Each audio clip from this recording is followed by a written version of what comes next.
शुरुआती दौर में आपको ऐसे व्यक्ति मिल रहे हैं जो व्यक्ति अभी आए हैं, और शुरुआत में हम लोग इन लोगों से बात करते हैं। सर आपको जो गाइड करेंगे, जो बातें ध्यान से सुनेंगे, आपके जो भी क्वेरीज होंगी, जो भी सवाल होंगे, आप उनसे डिस्कस कर सकते हैं, आप उनसे पूछ सकते हैं। जो भी चीजें हैं आपके लिए आए हैं, तो एक एक करके आप अपने जो भी क्वेरीज होंगी सर से पूछ लेंगे। हाँ,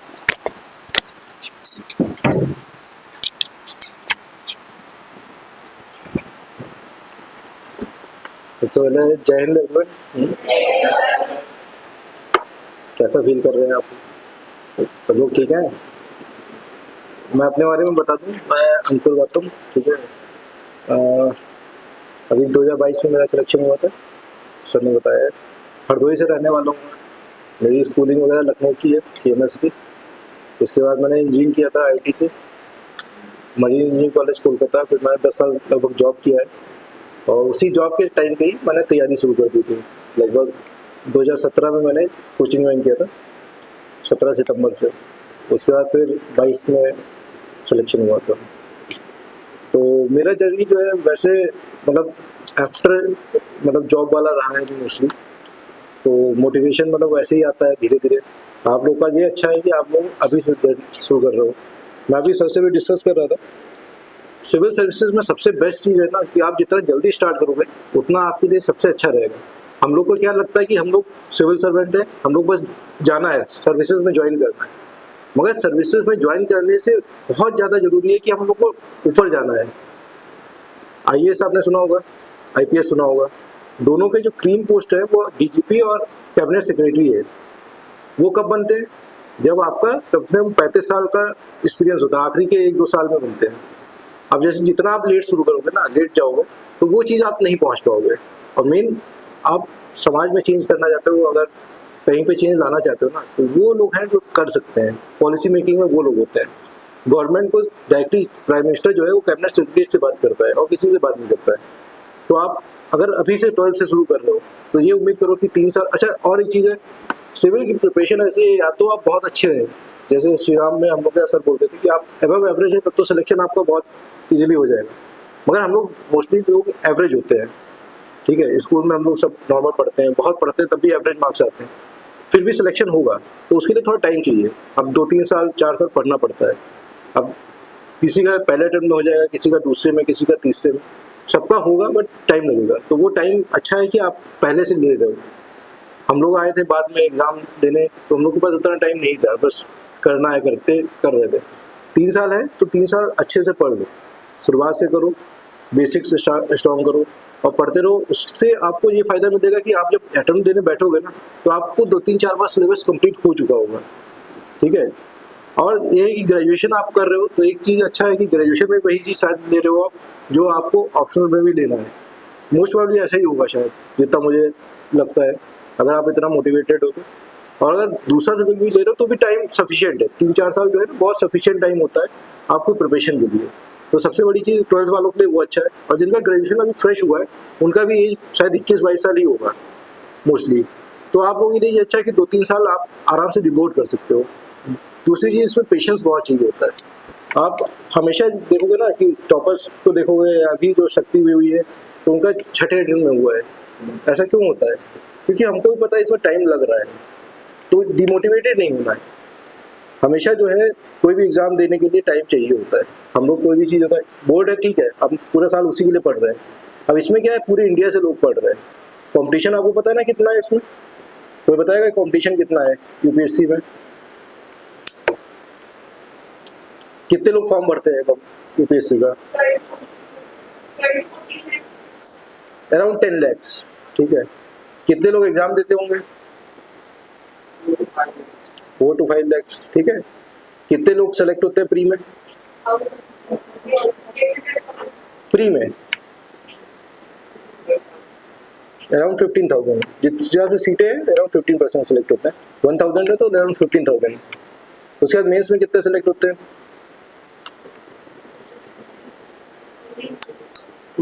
एक लोग बोलो कितना? एक लोग बोलो हाँ, अराउंड 3000। तो ये 1000 सीट है तो 3 लोग सेलेक्ट होंगे एक सीट पे। तो 3000, और फाइनल सिलेक्शन कितना का होता है 1000 का। जितनी सीट्स है तो कितना है 10 लाख पे 1000, ठीक है, 0.001% रिजल्ट है देखा जाए तो उसके लिए ऐसा है कि टाइम चाहिए ना, हम लोग को पढ़ना है ना, बहुत बार रिवाइज करना है, सब कोई पढ़ रहा है, ऐसा नहीं है कि अकेले हम ही लोग पढ़ रहे हैं, पूरी इंडिया से लोग पढ़ रहे हैं, तो उसके लिए टाइम चाहिए। तो पेशेंस कभी नहीं लूज करना है, ठीक है, पेशेंस बहुत बड़ी चीज़ है। घर में सब लोग डांटेंगे ये कि हो सकता है पेरेंट्स भी सपोर्ट ना करें, एक बार हो गया 2 बार हो गया अभी तक नहीं हुआ, होता है। मैं तो अपने पापा को पहले बोल दिया था, लगता है टाइम, टेंशन नहीं लेने का। अच्छा मैं जॉब करके आया था तो पैसे मैं नहीं लेता था, तो उतना वो टेंशन नहीं था, आप लोगों के साथ शायद प्रॉब्लम हो वैसे, मगर पेशेंस लूज नहीं करना है ना, पेरेंट्स को होपलेस होने देना है, ठीक है, तो पढ़ते रहना है। और बाकी सब्जेक्ट का लिस्ट वगैरह वो तो आप लोगों को बुक लिस्ट वगैरह सर ने बताई होगी क्या क्या पढ़ना है, स्टैंडर्ड बुक्स पे ही फोकस करना है, मोस्टली बहुत ज़्यादा सोर्सेज नहीं करने हैं। आजकल यूट्यूब चैनल वगैरह आप देखोगे रोज कोई ना कोई नया चैनल बन रहा है, मगर ठीक है फोकस उस पर रखो जो आपको समझ में आ रहा है। मे भी ऐसा होगा कि आपको किसी का बहुत अच्छा होगा, दूसरे को समझ में आ रहा है, आपको नहीं आ रहा है, होता है, मेरे साथ भी होता था भाई, बहुत सारे टीचर्स मुझे समझ में नहीं आते थे, तो वो नहीं पढ़ना, जो समझ में आ रहा है वो पढ़ना है। 1000 चैनल हैं ठीक है, मगर हमको 1-2 चैनल वैसे ही लेने हैं जो समझ में आए। वैसे तो आपके सर ने इतना अच्छा बना रखा है, ऐसा यहाँ पे भी अगर आपको समझ में नहीं आ रहा है, कुछ किसी फैकल्टी का कुछ समझ में नहीं आ रहा है तो बता दो उनको कि भाई सर मुझे ये समझ में नहीं आ रहा है, क्योंकि बेसिक्स आपको बहुत क्लियर करना चाहिए। आपने वही चीज़ 6 में पढ़ी होगी, हड़प्पन सिविलाइजेशन 6 में पढ़ते हैं, वही आपने शायद 9th में पढ़ा होगा, फिर 12th में पढ़ा होगा, वही चीज़ पढ़ा है, और उसके बाद फिर आप अभी भी वही पढ़ रहे हो, उसके बाद ग्रेजुएशन में भी वही पढ़ा होगा। मगर क्या है यूपीएससी का आंसर आता है तो 10 में से आपको शायद 4 नंबर से ऊपर नहीं मिलेगा, और यहाँ पे आपको 10 में से 10 मिला होगा हो सकता है, कुछ तो रीजन रहा होगा ना कि नंबर वेरिएशन का। तो वो लोग जो चीज़ देख रहे हैं ना वो हम लोग धीरे धीरे सीखते हैं, क्या वो लोग, हम लोग वहाँ पे एनालिसिस देखते हैं, मतलब आपको यूपीएससी में एनालिसिस देखी जाती है। एनालिसिस मतलब कि आपको उसको मतलब क्या सीख रहे हो आप, उससे प्रोस क्या है, कॉन्स क्या है, उसका वे फॉरवर्ड, अगर कुछ प्रेजेंट में कोई चीज़ हो रही है तो उससे क्या रिलेशन है, ये सब चीज़ें। अब 6 में तो हमने ये कुछ चीज़ नहीं देखी, 6 में तो हड़प्पन सिविलाइजेशन कहाँ पे है, तो आपने बता दिया वहाँ पे, बस हो गया काम। हो सकता है 12th में थोड़ा इलेबरेट हुआ, मगर अभी जो डिमांड है पेपर का वो उससे आप हमको पढ़ना है, ठीक है। बाकी बुक लिस्ट वगैरह सब बताया होगा सर, कोचिंग से ही आप देखो एक सोच रखो, कोचिंग भी रखोगे ना तो आपके लिए बेस्ट रहेगा। मोस्टली आप देखोगे जितने टॉपर्स होंगे सबने कहा होगा, अब मैंने कोचिंग वाला ही नोट्स पढ़ा था हो गया, यही बोलते हैं। क्यों बोलते हैं? क्योंकि हर जगह पे वही चीज़ आपको मिल रही है, ऐसा नहीं है कि कोई चीज़ अलग से ला रहा है कोई। हिस्ट्री तो कोई चेंज नहीं कर रहा है ना, क्रिएट नहीं कर रहा है ना, ज्योग्राफी कोई क्रिएट नहीं कर रहा है ना, ऐसा है कि कोई नया प्लेटो आज बन जा रहा है, किसी कोचिंग वाले ने बना दिया नहीं ना, वही है, वही सब्जेक्ट्स हर जगह से मटीरियल मिलेगा। तो ज़्यादा सोर्सेस से चक्कर में नहीं पड़ना है, उतना ही पे स्पेसिफिक रहना है। कोचिंग है, कोचिंग के मटीरियल पे आपको विश्वास करना पड़ेगा, ट्रस्ट करो, आप कोई भी एक चीज़ करो ट्रस्ट करो, उस पर आप फोकस रहोगे तो आपको फ़ायदा मिलेगा उसका, ठीक है। और बाकी उसी को रिवाइज करते रहो। अच्छा एग्ज़ाम में एक चीज़ और है, एग्ज़ाम में पैनिक वैनिक नहीं करना है, ठीक है। एग्ज़ाम टफ आता है, सबको पता है, अगर सेम पेपर आ जाए, मे भी बहुत बार होता है, मेरा फंडा था कि पीवाईक्यू बहुत मैं सॉल्व करता था, मैं कभी टेस्ट सीरीज नहीं करता था, बट बहुत बड़ी मेरी गलती भी थी, बट पीवाईक्यू में करता था। अच्छे नंबर भी आने लगेंगे आपको धीरे धीरे कि भाई सेम पीवाईक्यू 2-3-4 बार करोगे तो आ जाएगा, मगर पेपर में वैसा नहीं होगा ना, पेपर में पीवाईक्यू नहीं आ रहा है ना, तो हो सकता है आपको लगेगा कि ये इतना डिफिकल्ट पेपर है, बट आपने अगर पेपर सॉल्व करने का टेक्निक सीख लिया ना, पेपर जो आएगा ना आपका पुराना पीवाईक्यू से आपने सॉल्व करने का, यूपीएससी जो पूछ रहा है उसका डिमांड समझ रहे हो, उसके बाद आपको पता है कि हाँ ये चीज़ गलत पूछ सकता है, वो गलत कर सकता है, तो बहुत चीज़ फ़ायदा आपको उसमें मिलेगा। क्योंकि आपको यूपीएससी में 30-40 क्वेश्चन से ऊपर शायद ही आते होंगे, जैसा सर को भी पता है, इतने एग्जाम दिए इन्होंने कि 30-40% से ऊपर आपको किसी को नहीं आता होगा, और सिलेक्शन 50% पे हो रहा है, बट वो जो 20% है ना लाने के लिए ना आपको बहुत मेहनत करना है, उसके लिए आपको सारी चीज़ें लगानी है, सारी टेक्निक्स लगाना है, कम से कम उसको सॉल्व है, वो आपको पीवाईक्यू से मिल जाएगा। पीवाईक्यू जब आप सॉल्व करोगे ना तो उसमें सारी चीज़ें आपको पता चलेगा। अच्छा यूपीएससी जैसे पहले होता था कैन वगैरह हटा सही होता है, नॉट वाला गलत है, अभी वो सब चेंज हो गया है, बट आप जब पढ़े रहोगे ना 2-3 साल तो आपका दिमाग अपने आप स्ट्राइक करेगा, आपको लगेगा अरे यार ये तो मैंने पढ़ा था कहीं पे, ये ठीक है हमको पूरा नहीं आता, बट हम लोग उसको डिड्यूस कर सकते हैं, डिडक्शन होता है ना, कि उसको ले आ सकते हैं कहीं से, सॉल्व कर सकते हैं, तो वो चीज़ें धीरे धीरे आपको आने लगेंगी। वो क्वेश्चन जितने आप सॉल्व करोगे, पीवाईक्यू सॉल्व करोगे, उससे आ जाएगा। आंसर राइटिंग वगैरह तो करते रहो। आंसर राइटिंग इसलिए इम्पोर्टेंट है कि इसलिए नहीं इम्पोर्टेंट है कि आप उसमें पूरा कर पाओगे नहीं पेपर, वो तो एक है, वो आप करोगे, वो जब फुल लेंथ लिखोगे तो पेपर कंप्लीट करने का आपका होगा। ये भाई 20 क्वेश्चन जब लिखना होता है ना, वहाँ पे सर ने मेंस लिखा है, मैंने लिखा है, मेंस में आपका हाथ चलता है, दिमाग नहीं चलता है। दिमाग चलता है, दिमाग नहीं चलता, हाथ चलता है। उसमें क्या होता है, आपको पता है कि 50 पन्ने आपको लिखना है, आपके पास सिर्फ 3 घंटे हैं।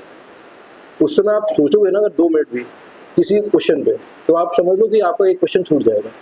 तो आपको लगेगा कि हाँ ये मैंने पढ़ा है, जो पढ़ा है आपको अपने आप दिमाग से निकलता जाएगा, ऐसा ही होगा। ठीक है, तो प्रैक्टिस वो चीज़ सही लिख पाए आप वहाँ पे, इसलिए जरूरी है। प्रैक्टिस इसलिए जरूरी नहीं कि आप पूरा कर लेंगे, अच्छा ठीक है ये मैंने 2 पन्ने भर दिए इसलिए नहीं, वहाँ पे 3 घंटे आप लिख सको और दिमाग आपका उसी हिसाब से चले, उसलिए बहुत जरूरी है। ठीक है, बाकी आपके कोई डाउट्स हो तो आप पूछो, फिर उसी हिसाब से मैं कंटिन्यू करता हूँ। बताइए। कौन सी मिस्टेक्स हैं जिनको हमको नहीं करना चाहिए प्रोफेशन के दौरान? सिर्फ अच्छी बात है, ये आपने सही क्वेश्चन पूछा। सबसे पहली चीज़ जो मैंने बोला ना, आपको मैक्स सब जो सोर्सेस है वो आपको बैठ जाओ। सोर्सेज जो है ना आपको बहुत लिमिट करना है। हम लोग क्या करते हैं ना, बहुत पैनिक हो जाते हैं कि आज ये नया वीडियो आ गया, 5 घंटे का मैराथन आ गया, मुझको ये कंप्लीट करना है, कंप्लीट हो ही नहीं रहा है। एग्जाम आएगा ना तो आपको पता ही नहीं चलेगा कब एग्जाम आगे चला भी गया है। तो उसमें उस टाइम पे आप अगर सोर्सेज बहुत वाइड रखोगे ना तो आप वो नहीं कर पाओगे। और मेन चीज़ कॉन्फिडेंस का गेम है, पूरा पूरा कॉन्फिडेंस का गेम। गेम इस चीज़ का नहीं है कि आप एग्जाम में क्या कर रहे हो, ये है कि आपने ये लिमिटेड पढ़ा है, मुझे पता है इतना लिमिटेड मैंने पढ़ा है और इससे मैं सॉल्व कर लूँगा, इसका ही गेम है पूरा। और अगर आपने इतना कर लिया ना तो आपका सिलेक्शन श्योर है। तो सबसे पहले लिमिट्स योर सोर्सेस। दूसरा चीज़, आपको पेशेंस नहीं लूज करना, जो मैंने बोला है। ठीक है, पेशेंस हमेशा रखना है। ये सबसे बड़ी हम लोग मिस्टेक करते हैं, प्रोक्रेस्टिनेट बहुत करते हैं, सोचते बहुत हैं कि हाँ ये हो जाएगा तो मैं ये कर लूँगा वो कर लूँगा, उसमें टाइम वेस्ट करते हैं। तो ये सबसे एक मिस्टेक नहीं करनी है। ठीक है, बाकी अपने हेल्थ को थोड़ा ठीक रखना है। हम लोग क्या करते हैं, रात भर पढ़ रहे हैं, दिन भर पढ़ रहे हैं, हमेशा लगता है हम लोग पढ़ रहे हैं, बट क्या धीरे धीरे आपका एफिशिएंसी डाउन हो जाता है, हेल्थ डाउन हो जाती है। वो चीज़ें भी नहीं करनी है। अभी तो सर ने बहुत अच्छा बना दिया कि हाँ सुबह से शाम तक आप रहोगे। मैं भी घर जाके ना बहुत ज़्यादा लोड नहीं लेना। 9 घंटे आप अगर यहाँ पे 10 घंटे 12 घंटे हो, उतना मोर देन सफिशिएंट है। ये अगर आप कोई बोल रहा है ना कि मैं रोज़ 18 घंटे पढ़ता था, ये प्रैक्टिकली पॉसिबल नहीं है। आप खुद भी जानते हो, आप सब लोग अगर पढ़ रहे हो, कभी कोई लगातार 18 घंटे पढ़ सकता है रोज? नहीं पॉसिबल है। ह्यूमन बॉडी उतना सपोर्ट नहीं करती है। ठीक है, आप 9-10 घंटे आप हो तो जाके 8 घंटे सोना भी जरूरी है। जो आपने पढ़ा है उसको रिटेन करना बहुत जरूरी है। तो ये सब काम नहीं करना है कि मैं किताब खोल के बैठा हूँ 18 घंटे 20 घंटे पढ़े जा रहा हूँ, कोई फायदा नहीं हो रहा है उस चीज़ से ना। तो ये सब मिस्टेक्स नहीं करना है। और बताइए, ये बताइए। इंटरव्यू के लिए, अच्छा इंटरव्यू के लिए एक तो सबसे बढ़िया चीज़ है, आपके यहाँ मॉक इंटरव्यू बहुत हो रहे हैं। 8-7 मॉक इंटरव्यू पर ईयर शायद दे रहे हैं। तो एक तो मॉक इंटरव्यू है, ठीक है।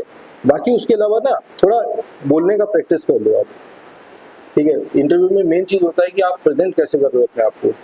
थोड़ा लोगों से बात करना, इंटरेक्शन करना, ओपन होकर इंटरेक्शन करना, वो सब शुरू करो आप। कि किसी के सामने आप अगर बोल रहे हो तो कैसे बोल रहे हो। यूपीएससी में क्या है, मेन चीज़ वो लोग देखते हैं कि आप कितना रिफाइंड बोल रहे हो, कितने आप फैक्चुअली करेक्ट बोल रहे हो। ऐसा नहीं है कि जैसे आपको कुछ नहीं आता है आप ब्लफ किए जा रहे हो। ये सब इंटरव्यू में नहीं चलता है। तो ये सब चीज़ें आपको नहीं करना। वो सब आपको इंटरव्यू में जब होगा ना तो जितने पैनलिस्ट आएंगे वो जो हायर ऑफिसर्स हैं वो बता देंगे आपको। तो वो सब मिस्टेक्स नहीं करनी है। बाकी इंटरव्यू के लिए आप एनालिसिस थोड़ा पढ़ना सीखो। जो हिंदू में आपका एडिटोरियल वगैरह आता है वो पढ़ो।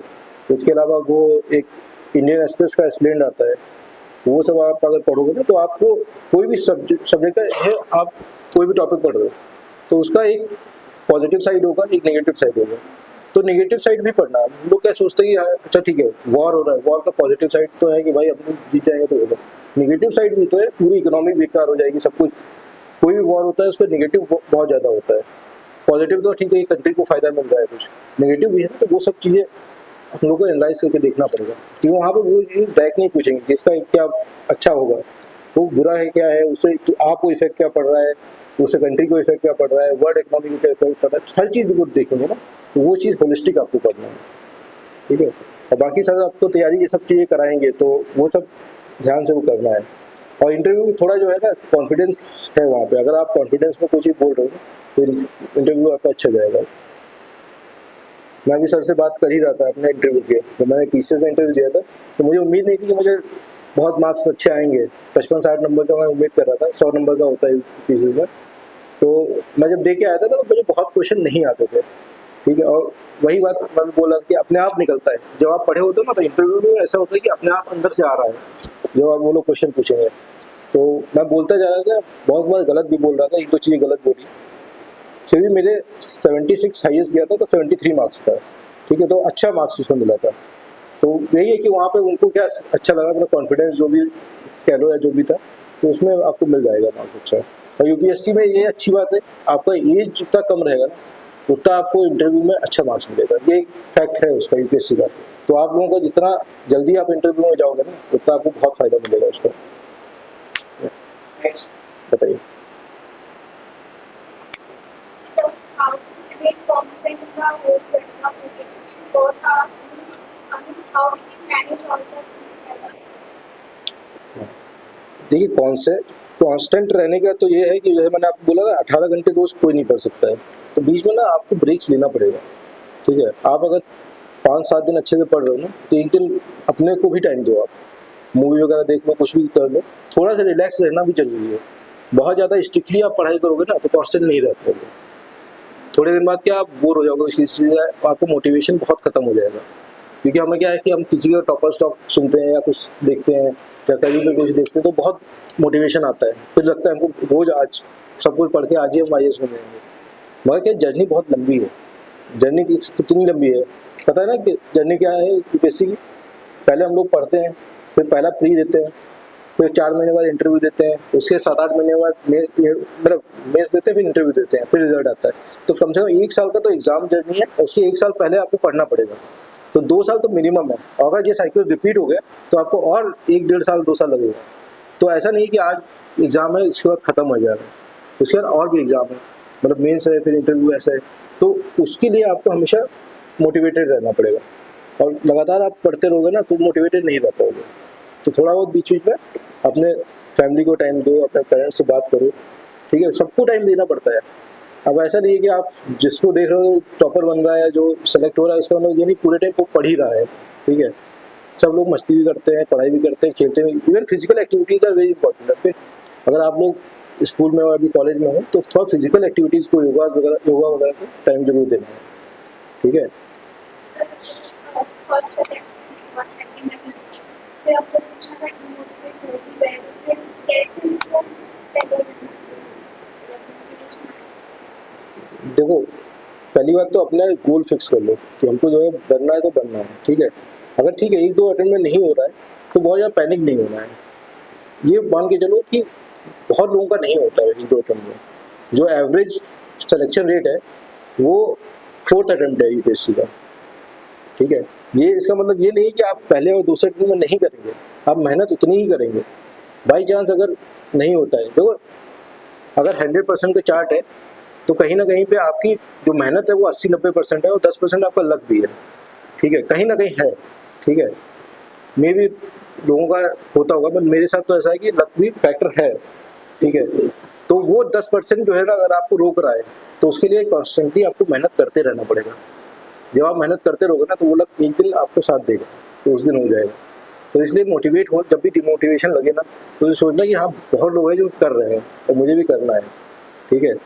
ऐसा कभी नहीं सोचना है कि अभी मुझे छोड़ देना है। मैक्सिमम लोग यही करते हैं कि 3-4 साल तैयारी किया उसका छोड़ देते हैं, तो वैसा नहीं करना है कभी। और कभी ऐसा लगे तो पेरेंट्स से बात कर लो, अपने टीचर से बात कर लो, ठीक है। कोई उसमें कभी भी फील मत करना कि जो है मैं अगर दूसरों से अपनी प्रॉब्लम शेयर करूँगी ना तो दिक्कत है, नहीं, शेयर करना पड़ता है। ह्यूमन साइकोलॉजी है कि आप जितना आप शेयर करोगे ना आप उतना रिलैक्स फील करोगे, ठीक है। तो ये करते रहना है। हाँ बताया था मैंने, हाँ इसमें अभी 17 तारीख को हाँ ये कोकरिकुलर एक्टिविटीज बहुत जरूरी है आप लोगों के लिए, ठीक है।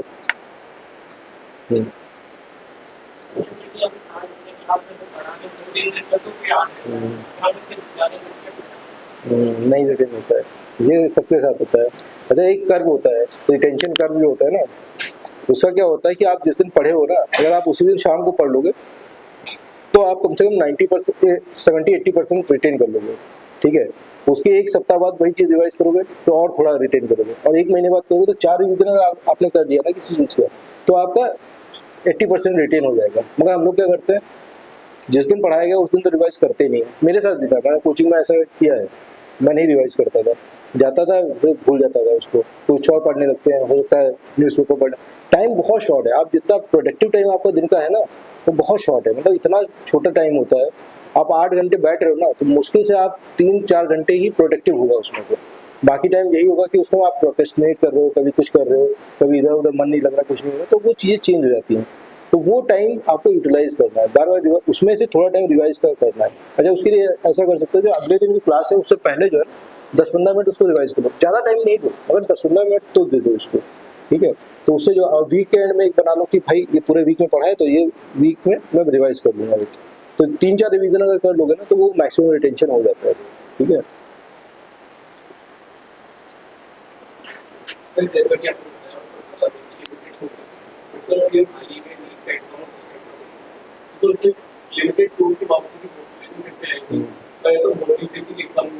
होता है, देखो यूपीएससी में भी नीट वगैरह में तो ठीक है, आपका बहुत ऐसा सब्जेक्ट है जो आपको किताबों में आपको आता है तो मिल जाएगा। यूपीएससी में सोर्सेज ऐसे रहते हैं जो आप पढ़ोगे वो नहीं मिलेंगे आपको, ठीक है। तो मैंने बोला ना, आपको सिर्फ 30 से 40 क्वेश्चन ऐसे होंगे जो आपको आते होंगे, मगर वो आते होंगे, ये श्योर है, आपकी स्टैंडर्ड किताबों से और सबसे आएगा। बाकी को जो आप पीवाईक्यू सॉल्व करोगे ना, तो उससे आप सीखो कैसे सॉल्व करते हैं, आप उसको तभी टैकल कर पाओगे। एग्जाम हॉल में, यूपीएससी के एग्जाम हॉल में आपको बहुत सी ऐसी प्रॉब्लम्स आएंगी जो आपको लगेगा कि जो स्टैंडर्ड नहीं है, आउट ऑफ द वे है, उसको वही से अगर चाहे इसमें एक और चीज़, आप इंग्लिश का हो तो हिंदी पढ़ लो, थोड़ा एक बार उसको देख लो, उससे भी बहुत कुछ समझ में आ जाता है। फिर उसकी लैंग्वेज ऐसी होती है ना कि नहीं हमको समझ में आती है तो हिंदी से समझ में आ जाती है। बाकी आप जो है जितनी सर बताएंगे जो सॉल्व करने की टेक्निक्स होती हैं उनको सॉल्व करोगे तो हो सकता है 20-30 क्वेश्चन उसमें आपके निकल जाएंगे। और बाकी जो है कि बहुत ज़्यादा नेगेटिव नहीं करना, तो छोड़ना भी होता है। एग्जाम का फंडा है कि 100% पे रिजल्ट नहीं आता है, रिजल्ट आता है 50% पे। आपका सिलेक्शन जो है 200 में से 100 मार्क्स पे ही हो रहा है, तो ऐसा नहीं है कि आप पूरे 100% क्वेश्चन कर रहे हो तो ही आपका सिलेक्शन हो रहा है, ठीक है। तो थोड़ा छोड़ना, मैक्सिमम क्वेश्चन करो, प्रोबेबिलिटी अपनी बढ़ाओ, बट ये नहीं कि जो नहीं बिल्कुल नहीं आता है उसको भी आप अटेम्प्ट कीजिए, वैसा नहीं करना। और मेंस में जो है लिखने का यही फायदा आपको मिलेगा कि जब आपको बाउंसर्स आएंगे ना तो कुछ ना कुछ आप लिख के आओगे, खाली छोड़ोगे तो 0 मिलेगा, लिख के आओगे हो सकता है 2-3 पॉइंट अच्छे लिख दो तो 1-2 नंबर मिल जाए, और एक नंबर पे 10-10 रैंक्स यूपीएससी में डिसाइड होती है, ठीक है। बोलो। हाँ बोलो।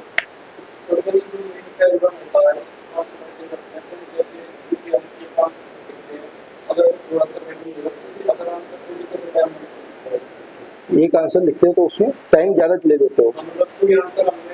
हाँ, देखो आपका इसका सबसे अच्छा वो है ना कि यूपीएससी आपको जगह ही नहीं देती आप लेंदी लिखो, वो आपको फिक्स 2 पेज देगी और 3 पेज देगी, तो आप लेंदी लिख ही नहीं सकते हो। अब ये है कि आप उसमें टाइम अपना बहुत अच्छा आंसर बनाने में खो दो तो दिक्कत है। अच्छा, इसमें भी सबसे बड़ी चीज़ है कि आप पर्सनली सोचो, एक मतलब एक एनालिसिस करो। 20 क्वेश्चन आपके पास है, ठीक है, आपने बहुत अच्छा जो है 10 क्वेश्चन लिख दिए, ठीक है। एवरेज मार्क्स जो होते हैं यूपीएससी में, बहुत अच्छा लिखने के शायद 8 मिलते हैं 10 में से, और ख़राब लिखने के 4 मिलते हैं। 10 क्वेश्चन में आपको 80 नंबर मिल गया, ठीक है, और बाकी में 0 मिल गया। और वही चीज़ एवरेज में सबको सारे क्वेश्चन दो तब भी आपको 80-85 नंबर आ रहे हैं, हो सकता है 2 साल ज़्यादा ही आ जाए। तो क्यों हम लोग बहुत ज़्यादा टाइम वेस्ट करें, बहुत अच्छा आंसर लिखें, जो आता है तुम्हें वो बहुत अच्छा लिखना है, जो नहीं आता है उसको एवरेज लिखना है। बहुत ज़्यादा ऐसा नहीं है कि उस पर बहुत ज़्यादा टाइम वेस्ट करना है, 7 मिनट 10 मिनट तो 7 मिनट 10 मिनट उतना ही देना है, ठीक है, उतने में मैनेज हो जाता है। Sir firstly thank you so much sir, आप ऑन ड्यूटी अपना एक्सपीरियंस अपने देने आए, हमारी हेल्प करने आए। सर मेरा क्वेश्चन आपसे ये था कि एथिक्स और ऐसे का अपना एक वेटेज होता है स्कोरिंग के लिए, तो सर आपकी उसके लिए क्या स्ट्रेटेजी थी और आपके उसमें कितने स्कोर आए थे आप? तो एथिक्स और ऐसे और ऑप्शनल, ये 4 चीज़ें बोला जाता है, E² O² ऐसे करके बोलते हैं, जो भी बोलते हैं। तो ये 4 पेपर ऐसे होते हैं जिसमें आपको ना मैक्सिमम मार्क्स मिलते हैं और आप मतलब वो कर सकते हैं। एथिक्स में मोस्टली एवरेज मार्क्स ही मिलते हैं। अगर बहुत अच्छा आपने लिखा है तो उसमें अच्छे नंबर भी मिलते हैं, कुछ टॉपर्स को मिले। मुझे तो इस बार के मेंस में सर 89 मार्क्स आया था एथिक्स में, और ऐसे में 88 था, तो बहुत उतना अच्छा नहीं आया था। बट आप देखोगे ना, अगर ऐसे में लोगों का 160 तक मार्क्स गया है, 161 शायद हाईएस्ट गया है, एक बार 175 भी गया था, वो मिल सकता है आपको। और उसके लिए स्ट्रेटजी ये है कि आप एक तो जो सर यहाँ पे बताएंगे ना, उसको लिखने के तरीके, बॉडी कंक्लूजन वगैरह सब बहुत अच्छा होना चाहिए। इंट्रोडक्शन आपका जो है ना, वो थोड़ा स्ट्राइकिंग होना चाहिए। वहाँ आपने एनेक्डोट से शुरू किया है, किसी अच्छे रेफरेंस से शुरू किया, तो वो एक पन्ना जो आप लिखोगे ना, तो वो आपका जो एग्जामिनर है वो ऐसा करे कि आपको पढ़ने का उसका मन करे, ठीक है। और कंक्लूजन क्या है, वो मार्क्स देने के टाइम पे वो चीज़ पढ़ेगा, ठीक है। जब आखिरी चीज़ पढ़ रहा होगा उसके बाद ही वो मार्क्स देगा, तो वो चीज़ भी आपकी स्ट्राइकिंग होनी चाहिए। तो ऐसा करो आपकी वो जो एनेक्डोट लिख रहे हो उससे एंड करो, उसी से रेफरेंस में, या कुछ अच्छा रेफरेंस इंडिया के पर्सपेक्टिव में, या मोस्टली ह्यूमन सेंट्रिक जो होता है ना, मतलब जो आपका पीपल सेंट्रिक होता है थोड़ा, ठीक है, जिसमें इमोशनल टच आए, वैसा लिखोगे तो आपको मार्क्स अच्छा मिलेगा। बॉडी में ना थोड़ा मतलब फैक्ट्स वगैरह एग्जाम्पल के साथ दोगे तो आएगा। आपको ऐसे क्लासेस होता होगा ना, उसमें आपको बताया जाएगा ये सब चीज़ें, कि आपको जो है एग्जाम्पल कहाँ पे लिखा है, थीसिस एंटीथीसिस कैसे लिखना है, वो सब चीज़ें जब आप करोगे ना तो वो अच्छे मार्क्स उसमें मिलेगा। और एथिक्स में ना एक होता है कि आप कम से कम 50 वर्ड्स जो है ना अच्छे से तैयार कर लो, जो एथिक्स के पेपर में है, ठीक है, उसको आप रिटेन कर लीजिए और उसको आप प्रोड्यूस कर लिया। क्योंकि हम लोग जब एथिक्स लिखते हैं ना, तो मोस्टली 5-7 वर्ड होते हैं जो बार बार वही रिपीट होते हैं, वो वाइड हो जाएगा ना आपका, तो आपको नंबर अच्छे मिलेंगे उसमें। और एक चीज़ अच्छी ये आप करो, प्रैक्टिस रखोगे, आप अंदर से अच्छे रहोगे। मतलब कहीं भी आप जा रहे हो ना, तो थोड़ा अच्छा अपने अंदर से सोचना शुरू करो आप। जैसे लोगों की धारणा है कि पुलिस खराब होती है, पुलिस खराब नहीं होती है, सिस्टम जैसा भी हो, मगर एज ए इंडिविजुअल जो है ना, आपको अच्छा बनना है। आप एडमिनिस्ट्रेटर हो तो आप एज ए इंडिविजुअल अच्छे बनोगे। रोज जो है कम से कम अपने लिए एक अच्छी चीज़ देखो कि हाँ मेरे पास जो हो रहा है मैं अच्छा कर रहा हूँ, ठीक है। तो थोड़ा अंदर से आप करोगे ना तो अच्छी चीज़ें आएंगी वो चीज़, ठीक है। Good afternoon, sir. So my question is that, sir, is there any standard book that you advise us to study during our preparation? किसी एक सब्जेक्ट में या वैसे overall? All over, sir. All subjects. For all subjects तो एक place तो आपको बताया होगा। बाकी मैं प्रेफर करूँगा जो स्टैंडर्ड किताबें, जैसे स्पेक्ट्रम हुआ, लक्ष्मीकांत हुआ, वो करो आप, रिलाई करो। बाकी एनसीईआरटी आप पढ़ो, जितना हो सके आप एनसीईआरटी पे रिलाई करो और कोचिंग के नोट्स पे करो। क्योंकि स्टैंडर्ड किताबें मैंने बोला ना, वही चीज़ होगी आपको। History can not be created again and again ना, once it is created it is there ना। नई ज्योग्राफी तो क्रिएट नहीं कर दोगे, इकोनॉमी जो चल रही है वही चल रही है, कोई नया इन्वेंशन होगा वो धीरे धीरे आएगा, ठीक है। तो जो चीज़ें हैं वो सब आपको कोचिंग के नोट्स में ही मिल जाएंगी। और बाकी बेसिक एनसीईआरटी जरूर पढ़ लेना। आप जब पढ़ोगे ना तो 6th क्लास में 7th क्लास की एनसीईआरटी जब पढ़ोगे आप हिस्ट्री की, तो उसमें से डायरेक्ट क्वेश्चन आपको यूपीएससी में मिलेंगे। मिडिवल की है वो, मिडिवल और उसकी मिडिवल की है वो, उसमें से डायरेक्ट वर्ड्स मिलेंगे आपको, तो वो बॉक्सेस वगैरह पढ़ो। उसके बाद में जो आपके मेन 12th की किताबें हैं वो आप पढ़ो उसको, ठीक है। बाकी स्टैंडर्ड किताब पढ़ना है तो बहुत आपको ओवरलोड हो जाएगा, कोई फ़ायदा नहीं है।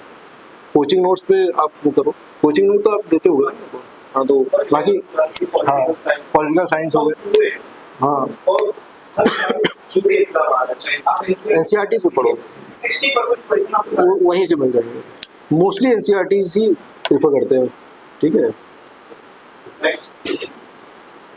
सर हम जैसे हम डेली पढ़ते हैं, जैसे उसमें 2 तुम्हारे जीएस में सब्जेक्ट हैं, जैसे हम डेली पढ़ो, और उसमें ना अगर हम ऑप्शनल का और रीड करें तो हम डेली लाइफ को कैसे रूटीन में करेंगे, ऑप्शनल के सहित।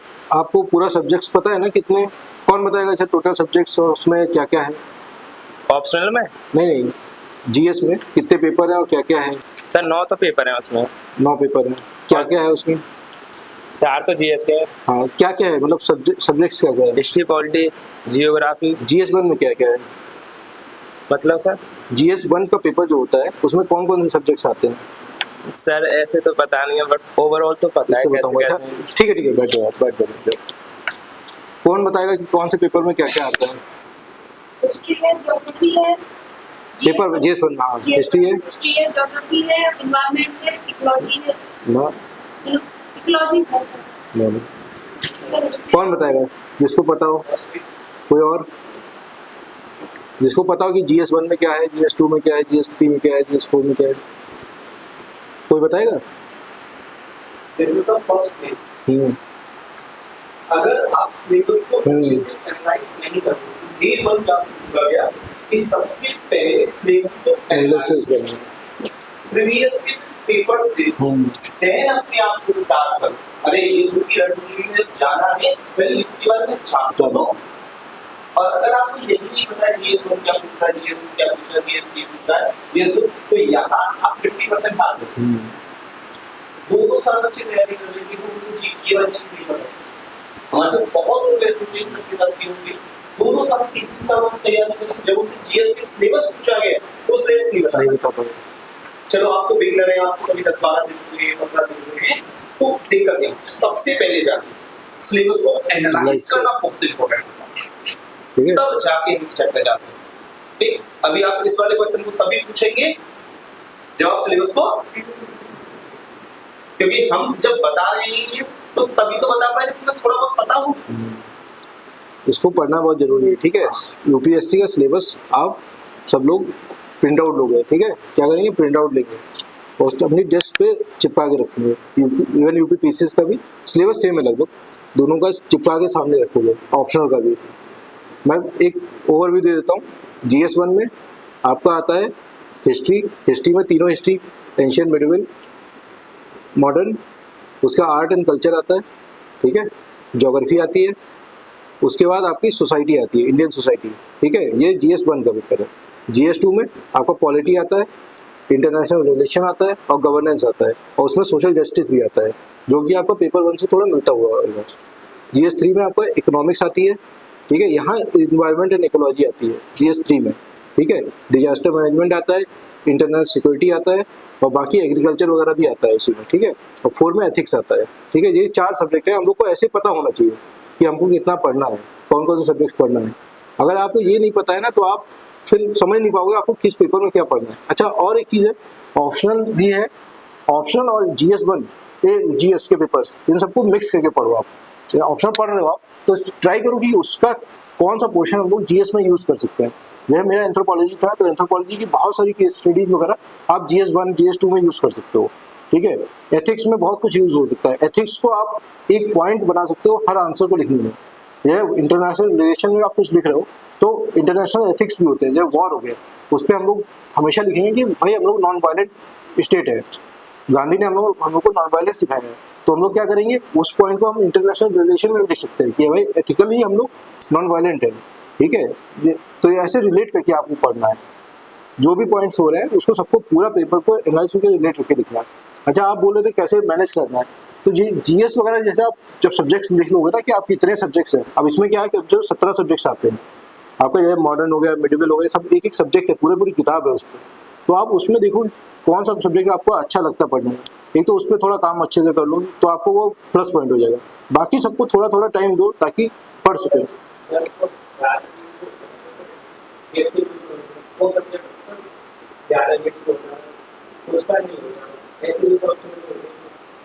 वेटेज मतलब हाँ,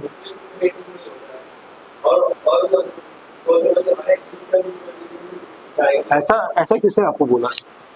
देखिए, बात इंटरव्यू में कोई भी सब्जेक्ट का कोई वेटेज नहीं होता है। जैसे हमारे इंटरव्यू में बहुत ज्यादा पूछ के, ये किसने कहा आपको? सर मैंने इंटरव्यू देखा था। एक इंटरव्यू आपने देखा ना, वो आपने मॉक इंटरव्यू देखा है। एक्चुअल इंटरव्यू में ऐसा कुछ नहीं है।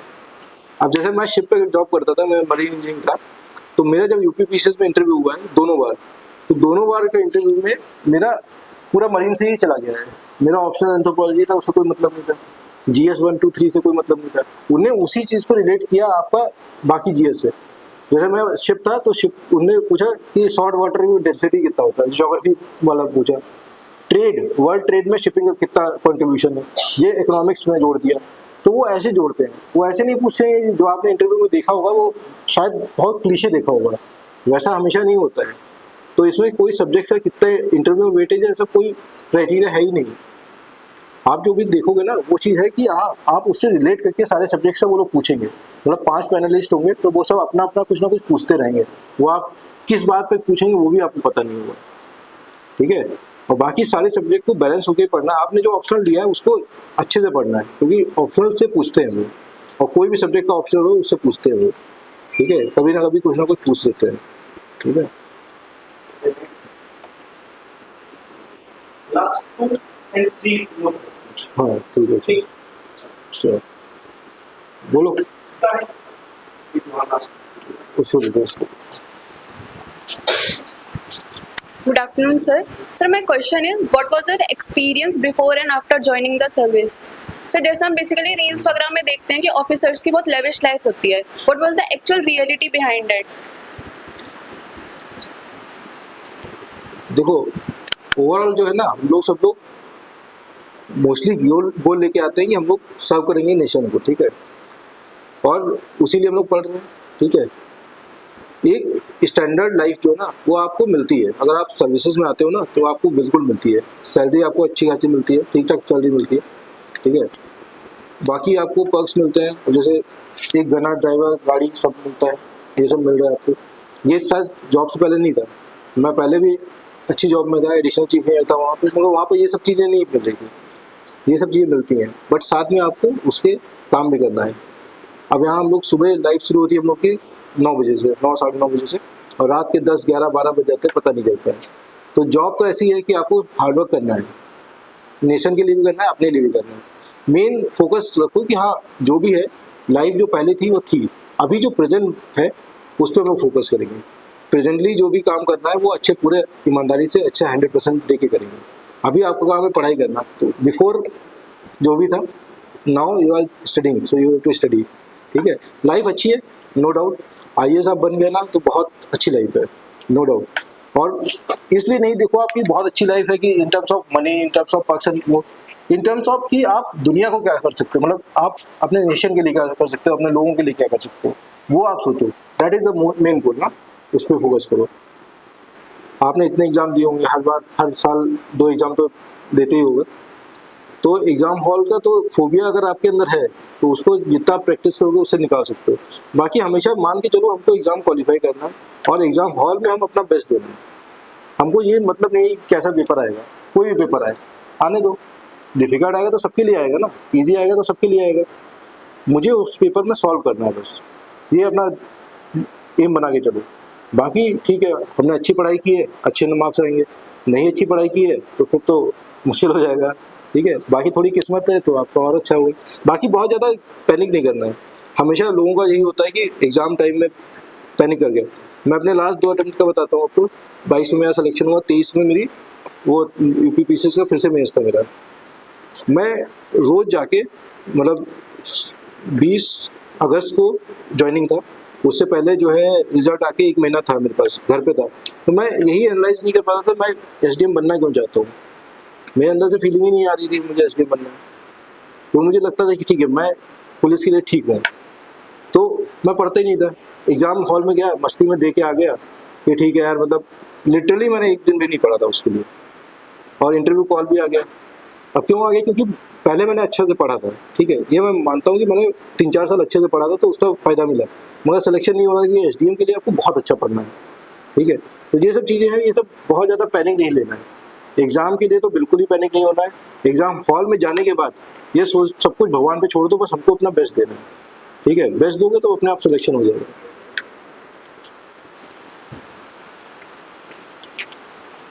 सर जैसा कि आपने बताया था कि मतलब हम जब प्रिपरेशन करते हैं और टाइम देते हैं तो 80 to 90% हमारा पूरा हार्ड वर्क होता है एंड 10% लक होता है।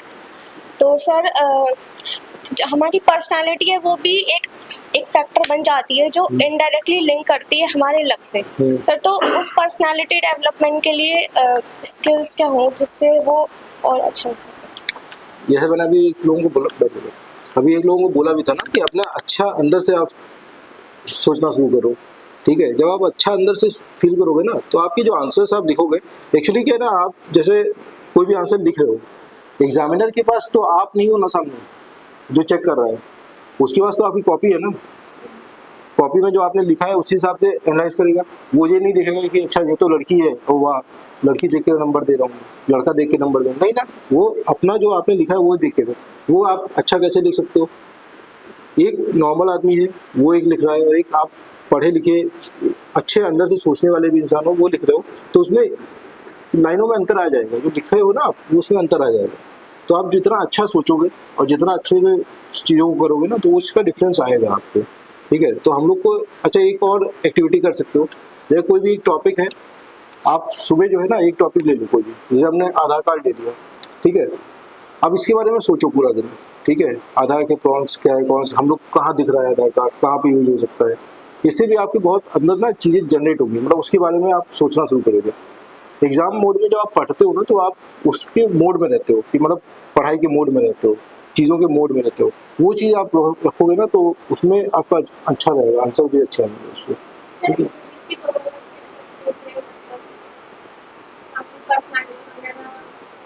पर्सनालिटी के लिए तो यही है कि आप जो है जितना मॉक वगैरह दोगे और जो बोला जाए उसका इम्प्रूवमेंट लाओ। जैसे आपको कोई बोलता है कि बहुत आप इंट्रोवर्ट हो, आप एक्सप्रेस नहीं कर पा रहे हो, तो उस चीज़ पे आप जो टाइम मिले उस पर काम करो।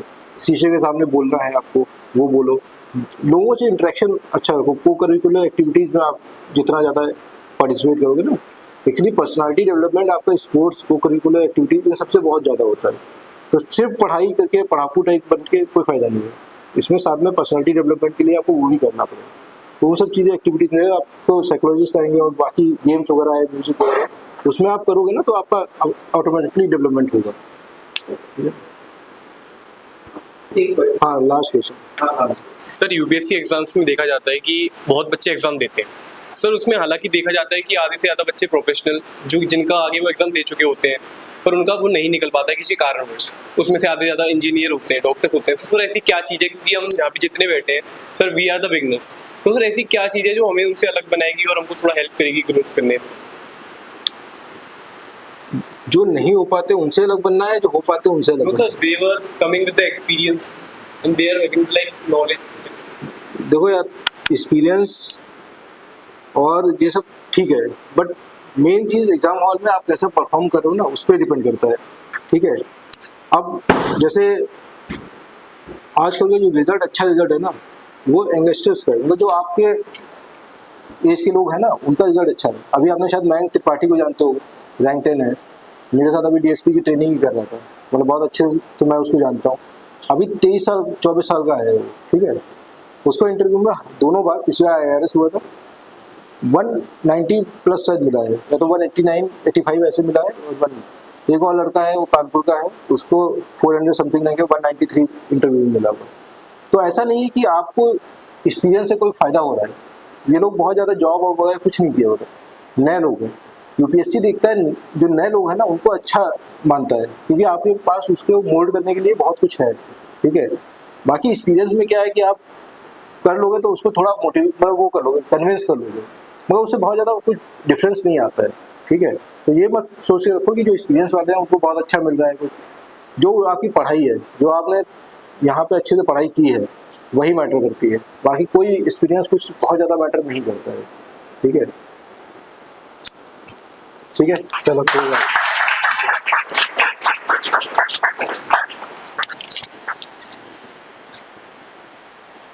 Thank you so much sir, अच्छे से गाइड करने के लिए और की तरफ से